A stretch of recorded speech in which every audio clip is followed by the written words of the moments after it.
Hey Carl, that's exciting news about the rugby thing. That is very cool. Kind of like a reunion type of thing. Very awesome. I hope that happens, and I hope you have a great time up in Beantown. Very, very good stuff. Okay, let me get back to the episode.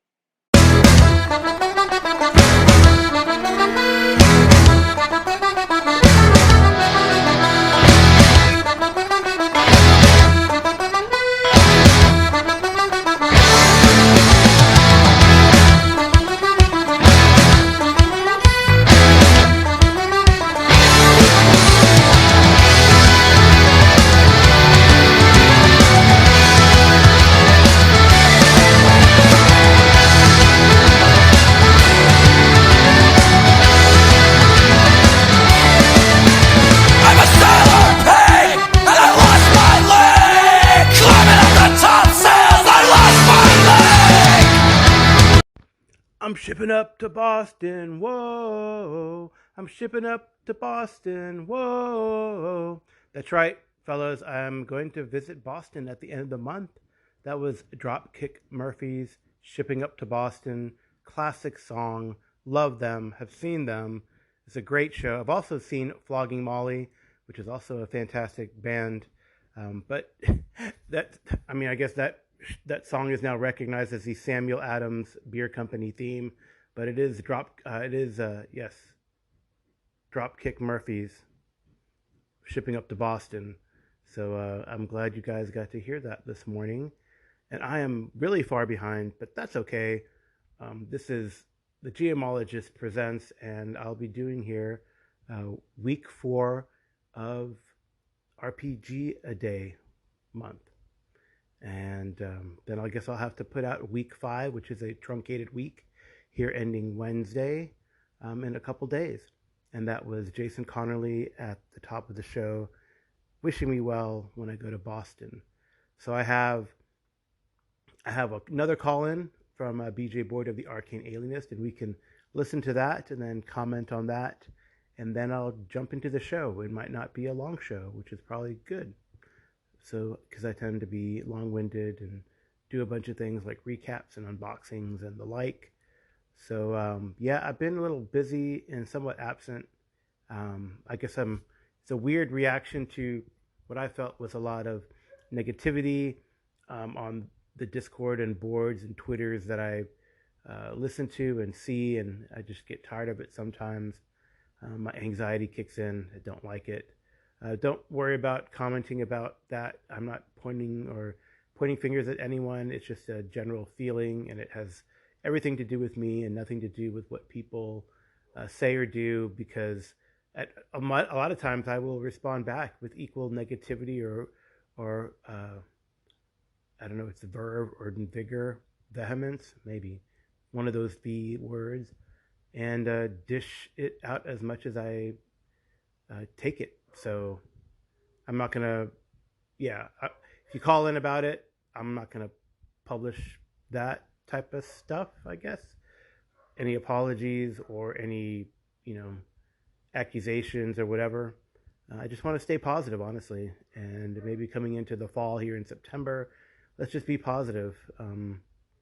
Work towards helping each other and encouraging one another's projects and games. Looking forward to what's coming up this fall.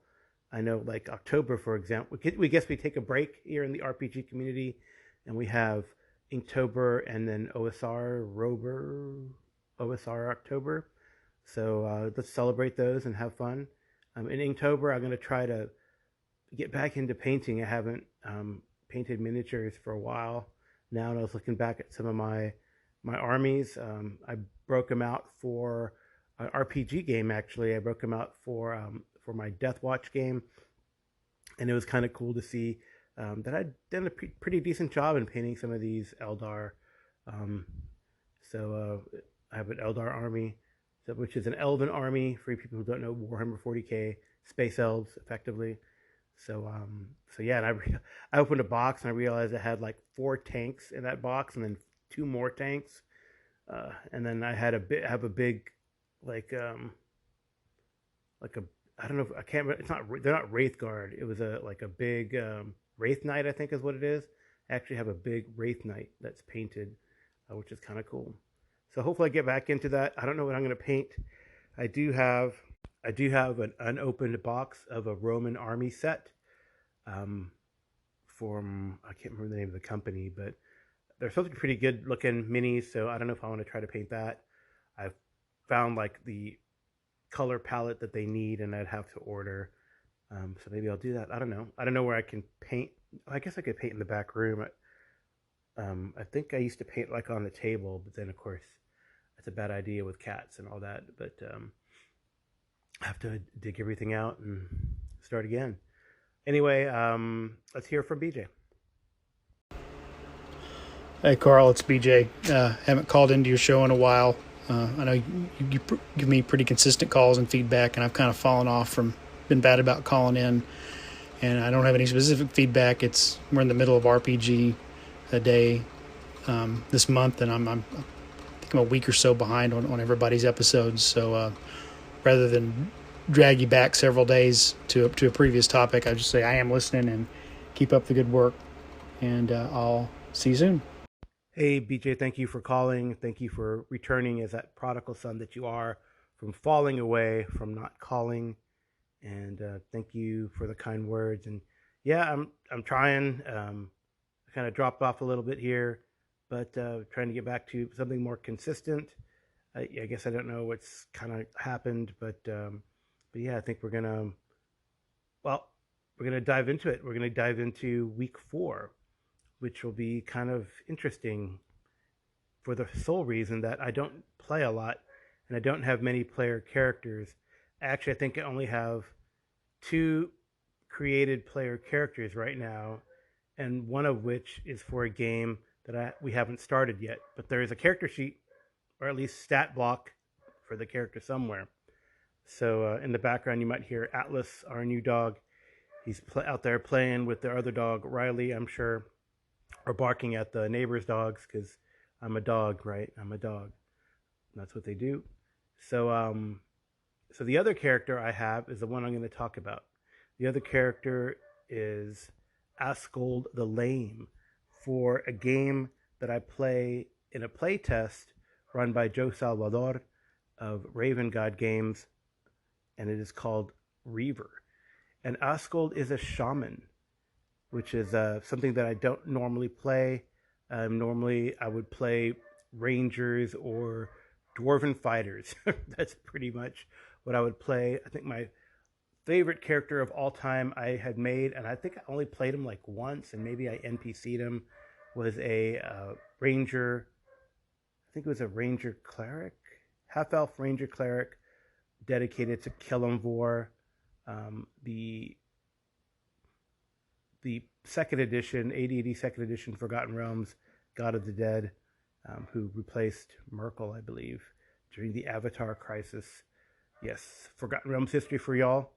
So I'll talk about, but I won't talk about him, because I only played him like once or twice, I think. And I'll talk about Askold the Lame. And Askold the Lame was born into a small clan of Margomani Iberians living in the area of Sabatum, under the rule of the Baron there. His situation is not antagonistic. He was taken at a young age and trained by the shaman Gisarek Whitelegs, who serves the chieftain Ivar the Bold. And the intention had always been that Askold would return to his people and act as a priest there. He's completed his initiation, but has yet to take his place among the people. He has been given 1 year and a day to sow his wild oats, so to speak. And that is what he's doing. He's adventuring right now. What I like about this game, so he is an aesthetic. He's learned shamanism under Gisric Whitelegs, who taught demanding and rigorous physical discipline to bring me closer to the spirit world. My aesthetic practices include fasting, abstinence, physical exercise, and bodily suffering. And these Asterites have given me mighty endurance.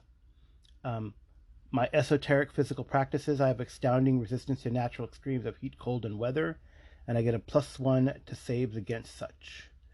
So yeah, and so his main stat is wisdom, but he has a pretty strong con and is fairly intelligent and a good-looking, muscular dude. Pretty strong as well. He is called Askold the Lame because his dex suffers. He has a limp, but he can employ blowguns, clubs, daggers, hand axes, javelins, short bows, slings, short spears, quarterstaves. He only wears light armor, but can use small shields and usually goes into a fight with a short spear and a shield. But he's picked up a whip, a cat of nine tails from a torturer. In one of his adventures, we saved our NPC companion henchman Kato from the hands of a torturer. I took his cat of nine tails, and then he has a Scythian bow as well. So we took that from some raiders that we attacked. So as the shaman, he's an intermediary between his people and the spirit world, and my patron are the divine spirits that exist in nature. I am a totem for them. I am a healer. I can craft talismans. The spells that I can currently cast are Beseech My Ancestor, which includes Invoke a Guardian Spirit or Spirit Voice a la command. I can induce sleep and send people dream messages or hex them with night terrors as if I were Morpheus, the Lord of the Dream, but on a very small scale. I have the Invocation of the Mist, which also includes Obscuring Vapor and Eldritch Fog. And then I have Remedy, which is a healing, nominally a healing ability through magic and spellcasting, but also I can neutralize poison as well as help regenerate salubrious renewal. So he's pretty versatile. He can fight. He has had some corruption effects that he has, and he has wide staring eyes that never blink. I think we've, because of the way Joe Salvador has evolved his game, he had a lot of corruption. Now he has less corruption, but he used to have to wear like a gauze for those eyes that never blink, but now it's only a single patch for one eye that does not blink. We've found some hidden. Well, we started off. This is interesting. So we started off in this big city, Durakium or something like that, and people attacked it, and we've had various adventures going back to my homestead, the village where I will one day become a priest, and we slew the corrupt boar Rudabringi, which my character inflicted the final blow in vengeance for Rudabringi killing my father, apparently. So now we're building a temple in that city, in that town, or not city. It's a town, Sabatum, in the area around Sabatum, under the chief Ivor the Bold. So that's kind of basically Askold, and there's some prompts that I will answer. I guess that was prompt number 22, who is my current character. And what situation is he in? So we've traveled because of what happened in Durakium. We learned that these wizards had this gem and they got it in this Valley of the Mist. So we have traveled to the Valley of the Mist, having various misadventures, including slaying the boar, fighting off zombies, picking up a massive alchemy book, which would be kind of cool. So we're in this valley now, and we went to the tower that Kato told us he stole the gem from, which we really still don't believe. And we fought these giant spiders, and now we're going to figure out what we're going to do and how we're going to explore the Valley of the Mist. I think our idea is that we need to get another gem to counter what these evil wizards are doing in Durakium, but I don't know. I think we're beginning to have doubts about whether we should remove these gems from where they are, because it might release something. We've had various portents from both my old mentor and another mystical type that's a bad idea. So I guess I've played this character from the beginning of the Reaver playtest, so I feel like it's been over a year. That's when we started. That's prompt number 24. And where has this character been? We started in Durakium, we traveled to Sabatum, and now we're traveling into the Valley of the Mists. So that's where he has been. As I described, we've had various misadventures in the different places. And why does my character do what they do? Well, because they're a shaman, and they're they interdict and do, and he kind of does and acts as what the spirits would want him to do for the good of his people.